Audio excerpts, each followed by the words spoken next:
नमस्कार मंडळी, अनुजास family life and ब्लॉगमध्ये आपलं स्वागत आहे. तर आज आपण काढले डीप क्लिनिंग पूर्ण सगळे किचनमधली क्लिनिंग केली मी.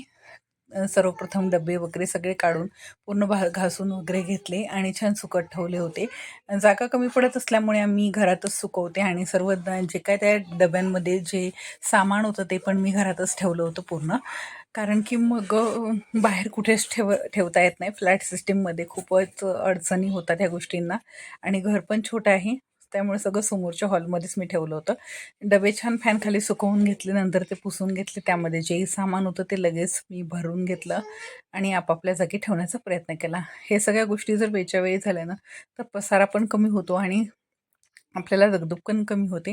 नाहीतर मग ते राहिलं आणि मग नंतर सुकवायचे बाहेर आणि मग सगळ्या गोष्टी खूप अडचणी होतात. त्यापेक्षा पटकन जेव्हा सुकले की पुसले आणि छानपैकी भरून ठेवले आतमध्ये.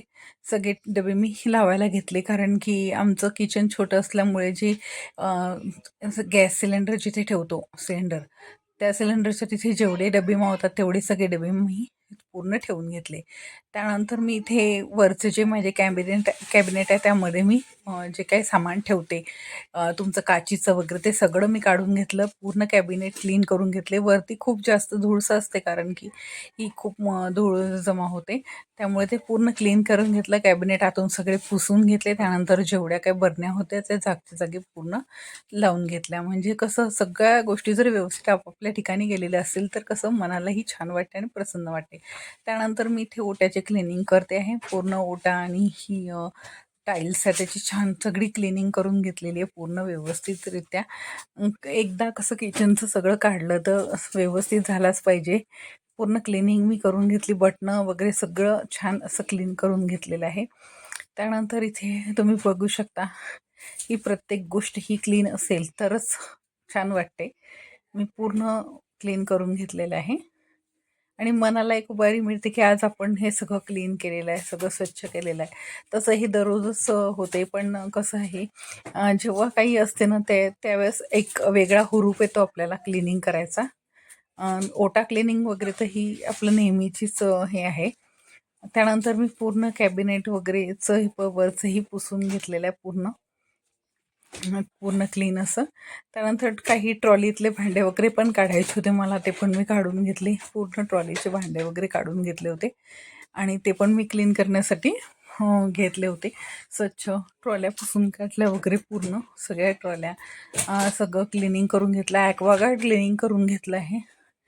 आपल्याकडे काही असेल, गौरी गणपती असतात किंवा दिवाळीमध्ये पण असं एक वेगळंच वातावरण तयार होते की आपल्याला हे करायचं ते करायचं ते करायचं असं वेगळ्या आपलं मन त्याच्यातच असते की नाही बुवा हे राहिलं का ते राहिलं का. म्हणजे आपण प्रत्येक ठिकाणची क्लिनिंग छोटी छोटी गोष्ट सुद्धा राहिली नाही पाहिजे, तीही स्वच्छ झाली पाहिजे असं आपल्या मनामध्ये एक अशी इच्छा तयार होते की नाही पण मला ना हे सगळं छानच क्लीन करायचं आहे, सगळं व्यवस्थितच ठेवायचं आहे. कारण तेव्हाच मनही प्रसन्न राहतं, घरही सुंदर आणि स्वच्छ टापटीप दिसतं आणि आपल्या मनालाही चांगलं वाटतं आणि समोरच्यालाही बघायलाही छान दिसते. तर सगळं मी असं व्यवस्थित क्लीन करून घेत आहे पूर्ण. प्रयत्न करते आहे, माझा फर्स्ट व्हिडिओ हा मोठा तयार करण्याचा. तुम्हाला आवडला असेल तर लाईक आणि सबस्क्राईब नक्की करा. पहा मी सगळं ॲक्वागार्ड सगळं व्यवस्थित सगळ्या गोष्टी क्लीन केलेल्या आहेत, तुम्ही बघू शकता इथे. तर तो माझा मुलगा बोलत होता, तर मी त्याला विचारत होती काय म्हणतोय वगैरे, तर थोडंसं इकडे तिकडे हे झालं.